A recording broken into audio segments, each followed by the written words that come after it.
The Fracture. Chapter 1. The New Dawn. In the twilight of humanity's greatest city, where the sun never rose and the stars had died, a lone figure, Kai, dared to dream of the light. The streets he navigated were arteries of desperation, choked with the smog that perpetual factories coughed out into a sky forever smeared with the residue of progress. Kai's boots crunched over the detritus of a world that had long forgotten the color of a clear sky. Above, the rich ensconced themselves in towers of glass and steel, their edifices piercing the veil of haze, as if in a vain attempt to escape the world they had wrought. Below, the poor clustered in the shadows of these monoliths, shrouded in the perpetual gloom that the upper echelons had cast upon them. Kai's hand closed around the small, illicit object in his pocket, a data chip, stolen from the archives of the ruling regime. It pulsed with forbidden knowledge, a tiny beacon of truth in a sea of lies. He had traded much for this sliver of hope. The risk of discovery was high, but the potential reward was the illumination of truth. The chip held secrets of the past, perhaps the key to understanding the fracture that had led to this dark world. He slipped into the husk of a building. Its skeletal remains a stark reminder of a time before the darkness. Here, he was not the only ghost haunting the remains. Others like him, ragged and resolute, murmured in the gloom, a cadre of rebels known as the Watchers. Their faces, lit by the sickly green of solar lanterns, were etched with the same resolve that hardened Kai's resolve. Tonight, they would not just watch. They would act. The data chip held coordinates, a place where the fracture had begun. As Kai shared the stolen secrets, eyes around him widened with fear and wonder. The stakes were clear. This knowledge could uplift them or lead to their annihilation.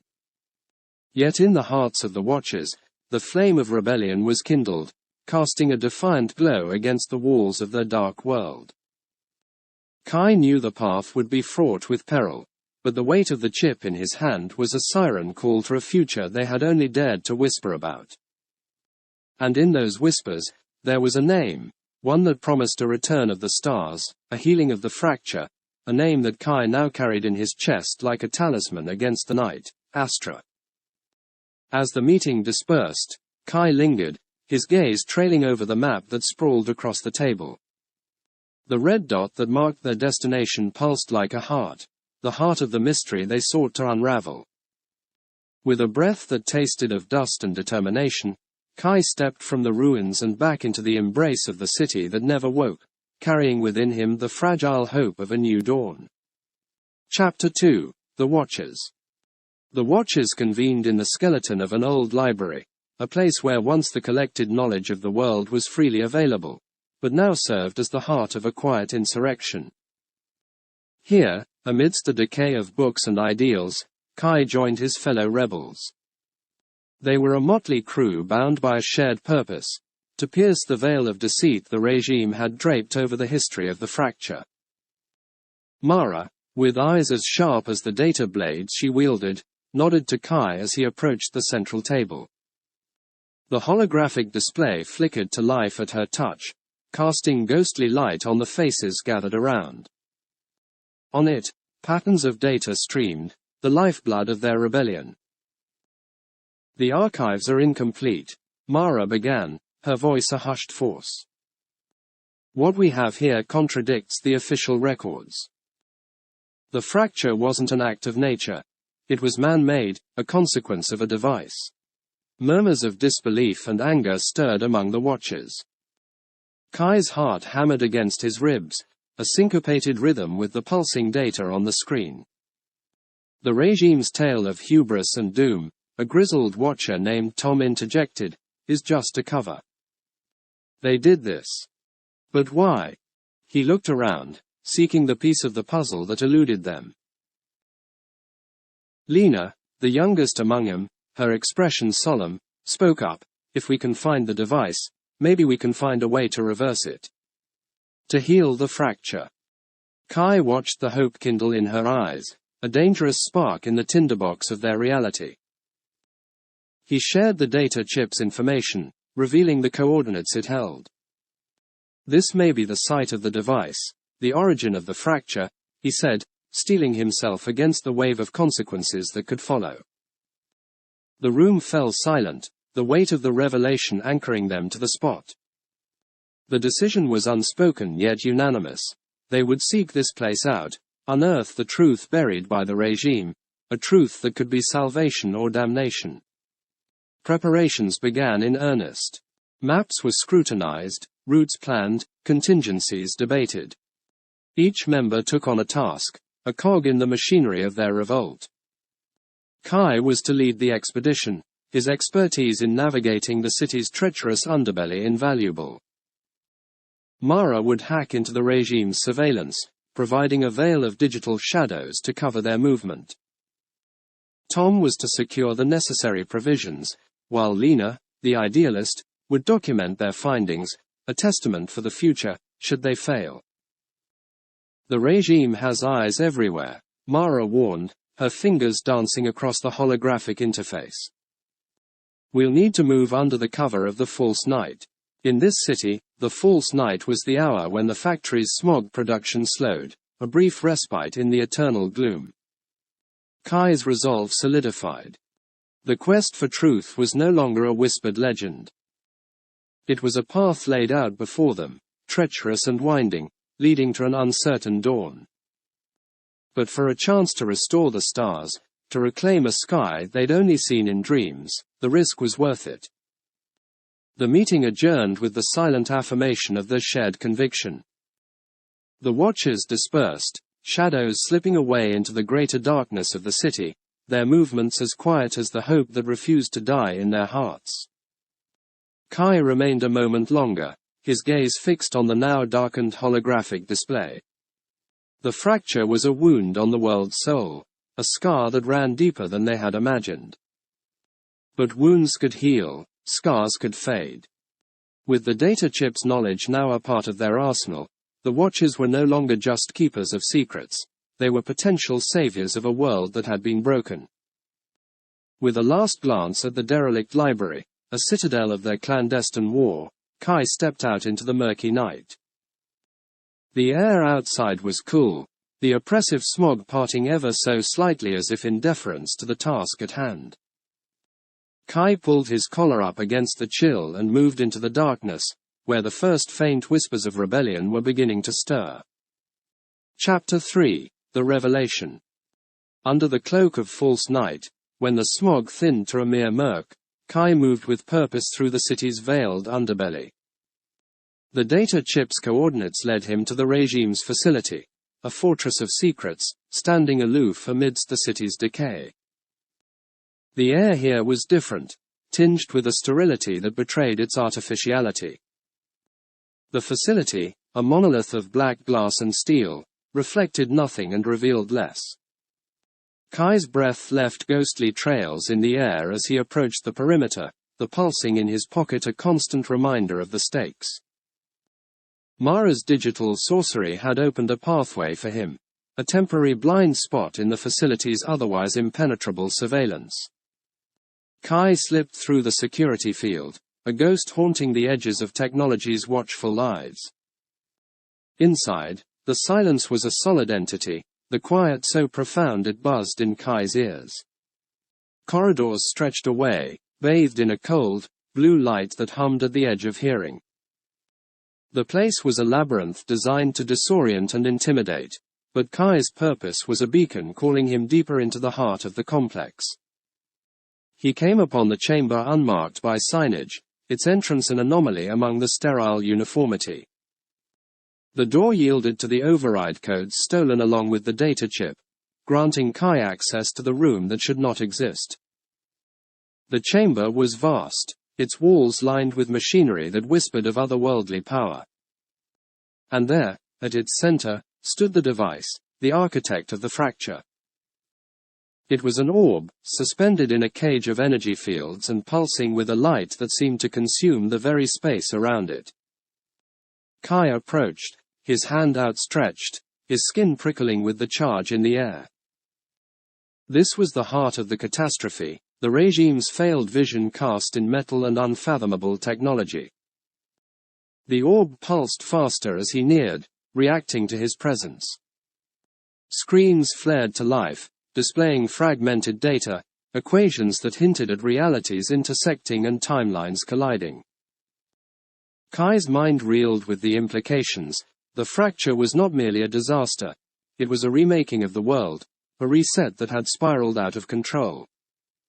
He found logs, recorded messages from scientists and officials. The hubris in their tones was palpable, speaking of a new utopia, of refining humanity itself. They spoke of the device as the hand of God, but the quiver in their voices betrayed the truth. They had meddled with forces they scarcely understood. The last log was different, a confession steeped in fear. The speaker, a lead scientist, recounted the moment of activation, how the world had shuddered and screamed as reality itself tore open. They had sought to excise the ills of the world, to create a paradise. Instead, they had birthed a nightmare. The recording ended with a plea, a warning to the future, and a code, a possibility of reversing the fracture. Kai committed it to memory, the numbers etching into his brain as the orb continued to throb, a pulse of raw power and unfathomable possibility. The facility stirred around him, an awakening giant as the security systems began to come back online. Kai retreated, the weight of the revelation heavy on his shoulders. He had come seeking answers, but the truth was a monster of a different nature, a tale of ambition that had shattered the very fabric of their existence. Evading patrolling drones and slipping past checkpoints that blinked back to alertness, Kai emerged into the night once more. The false night was fading, the smog beginning to thicken once again into its customary chokehold. He ran through the city's alleyways and over its bridges, the data chip now joined by the weight of the scientist's final words. Kai had seen the face of humanity's folly, the source of the fracture that had left their world in perpetual twilight. As he returned to the sanctuary of the old library, the others looked to him for answers. In the green glow of their hidden enclave, Kai spoke of what he had found. The room fell into stunned silence, the gravity of the discovery settling upon him like dust upon the forgotten shelves. The Watchers had sought the truth, but the reality was a challenge to their deepest convictions. The fracture, a cataclysm of human making, could perhaps be undone. But the cost, the risk of further unraveling the fabric of their world, was a chasm that lay before them, deep and daunting. Kai shared the code, the potential key to healing the wound that the fracture had left in the world. The debate that followed was fierce and fractured, a mirror of the broken city above. Some argued for action, for the chance to restore the world.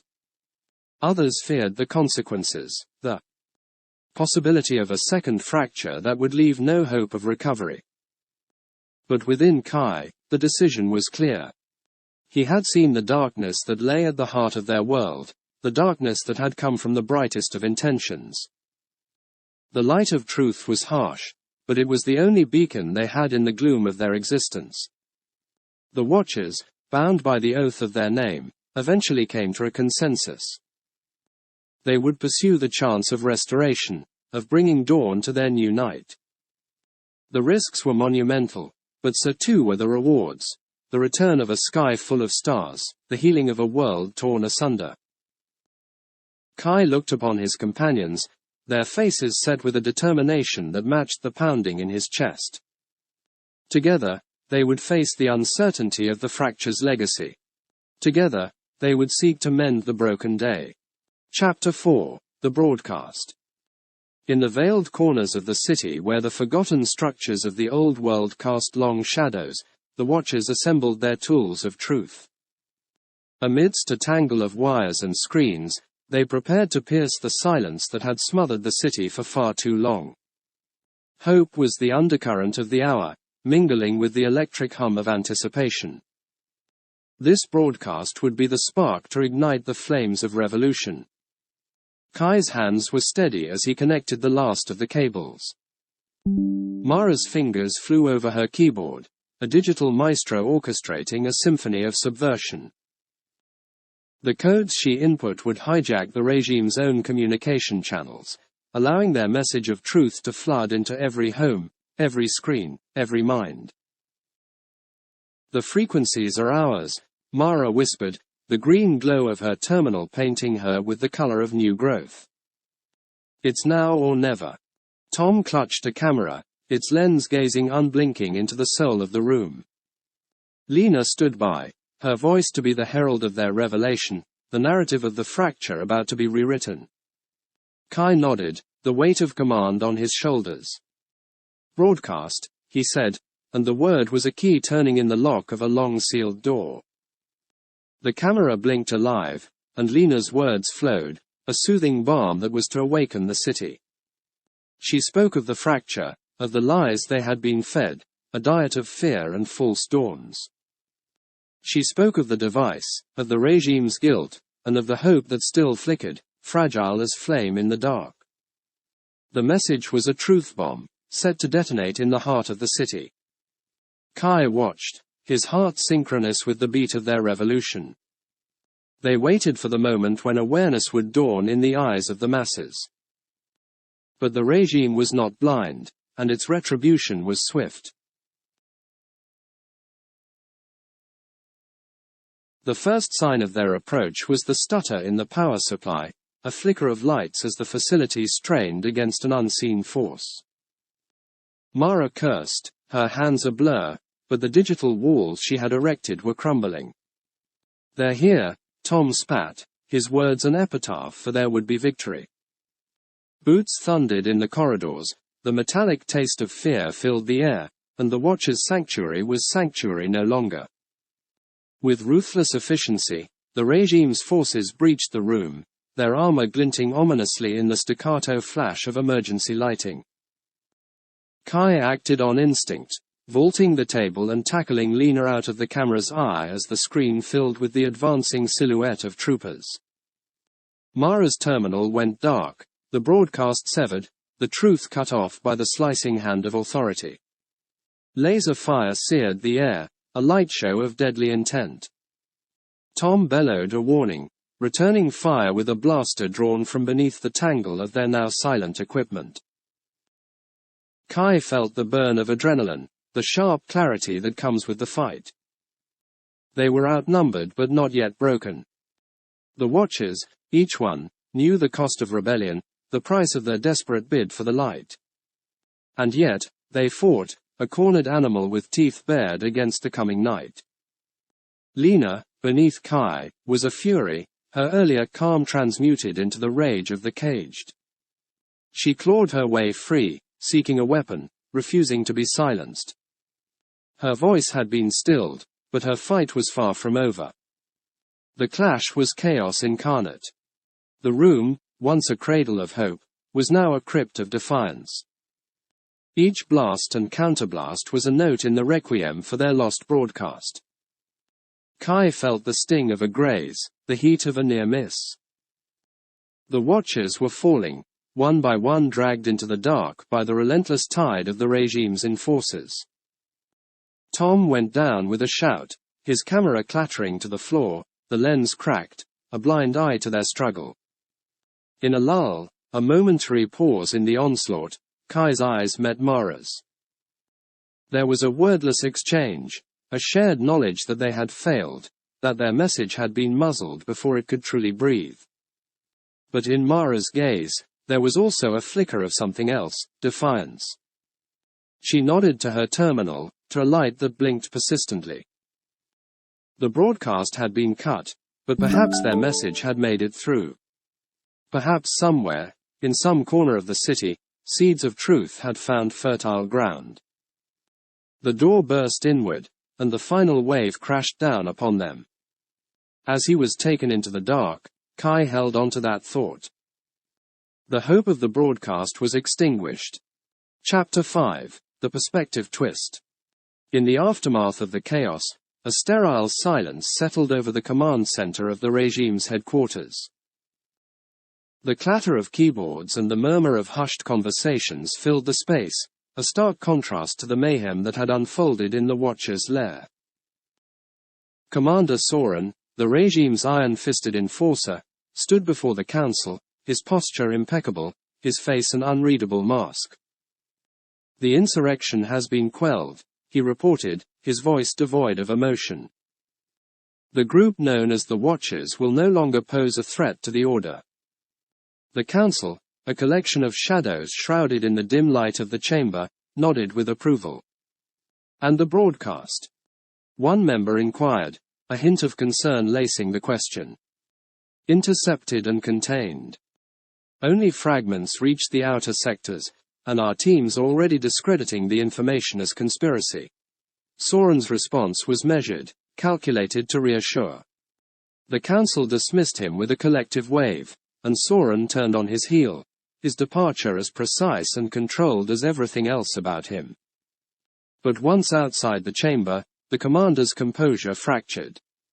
In the solitude of his private quarters, the facade of the merciless enforcer crumbled, and the man beneath surfaced with a shuddering breath. Soren was the name the regime knew, but it was not his only name. In another life, one cloaked in shadows and whispered rebellions, he was known as Kai. The Watcher's lair, the sanctuary of hope he had infiltrated, was now a tomb of shattered dreams, dreams he himself had dared to harbor. The device, the fracture, the data chip with its damning secrets, Kai had known about them all, had fed the information to his fellow rebels even as he reported their movements to the regime. Every plan he had helped to devise, every scrap of forbidden knowledge he had shared, had been a blade that cut at the bindings of his divided soul. But his role as Soren demanded the sacrifice of Kai, the rebel, and his loyalties had been split between the cause he supported and the duties he was bound to uphold. As he sat in the dim glow of his terminal, Soren, Kai, allowed himself a moment of grief. He mourned for Tom, whose booming laugh he'd never hear again, for Lena, whose fierce spirit had been extinguished, for Mara, whose eyes had shone with a fire that had now been snuffed out. He grieved for the broadcast, their last desperate attempt to reveal the truth. The regime's iron grip had tightened in response, and Kai's heart clenched with the knowledge that he had been the one to guide their hand. But as the weight of despair threatened to crush him, Kai's eyes caught on a small, blinking light on his terminal, a signal that a message had been received. It was a feed, a fragment of the broadcast, patched together by anonymous sources, stirring the undercurrents of the city. The message was a seed, one that Kai had planted. And as much as he had watered it with his own tears, it had found a way to take root despite the regime's attempts to salt the earth. In secret forums and whispered conversations, the Watcher's truth spread, a creeping vine in the dark. Kai understood the dual nature of the fracture then, not just the event, but his own existence.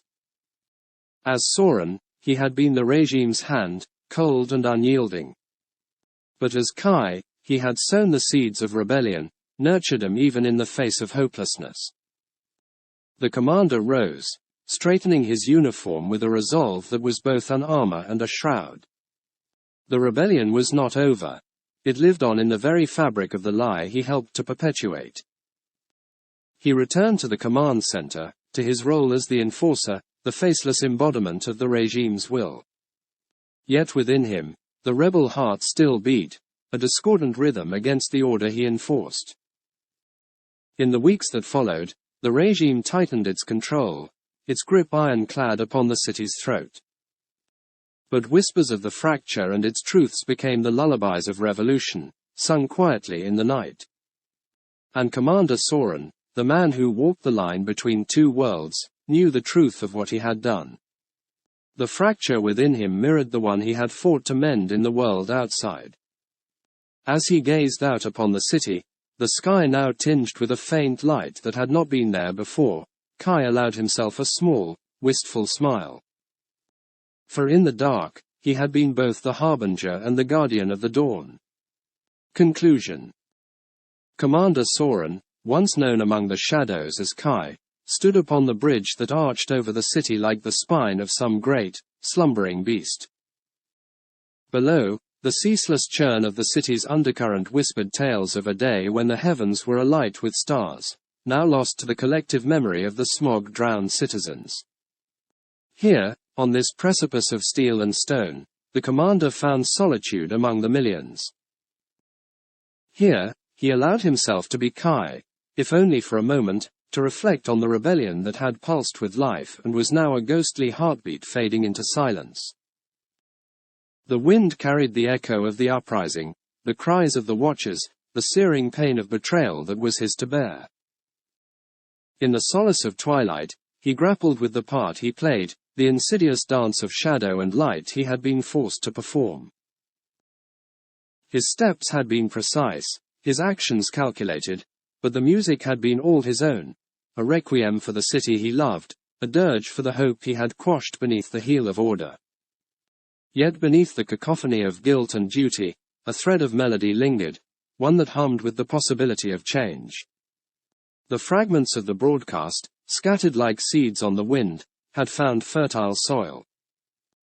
They sprouted in hushed conversations, grew in the cracks of the regime's facade, blossomed in the minds of those who had heard the whispers of truth.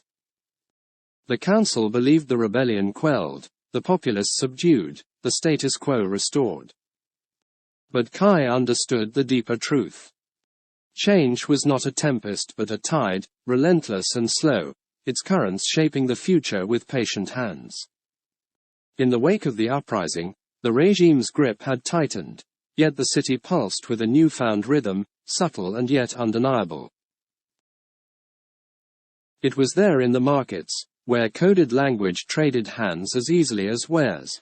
It was there in the factories, where workers hummed songs of a clearer sky. It was there in the academies, where young minds questioned the narratives fed to them. Kai, Soren, the commander, all facets of the same conflicted man, could feel the shifting of the tides. Each day he donned the uniform. He wondered if it would be the day the whispers would crescendo once again into a roar. A solitary figure approached him on the bridge, a young woman with eyes that blazed with an inner fire. She handed him a data pad without a word. On it, the seeds of rebellion continued to spread, a network of truth reaching across the city's expanse. "Will it be enough?" she asked, her voice steady and sure. "Will the truth finally break the lies?" Quote. Soren, the commander, would have dismissed her, reaffirmed the strength of the regime. But Kai, the man beneath the medals and the mask, he simply said, "The dawn comes, no matter how long the night."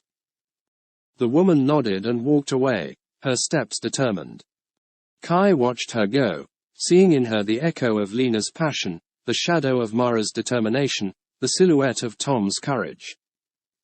Turning to look out over the city once more, he felt the bridge beneath him, a structure that connected two sides, just as he was the bridge between two worlds.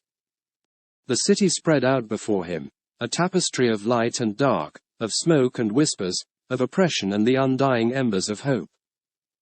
As the night deepened, the first hints of dawn teased the horizon. It was not the dawn of old, with its riot of colors and warmth.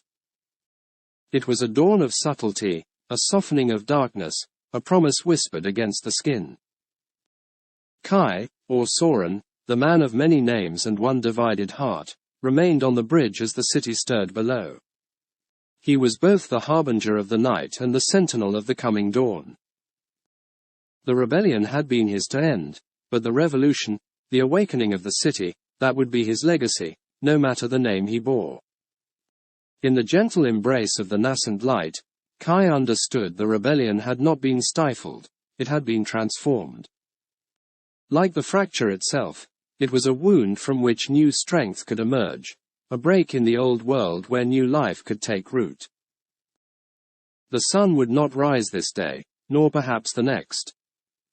But one day, through the smog and the sorrow, the light would return.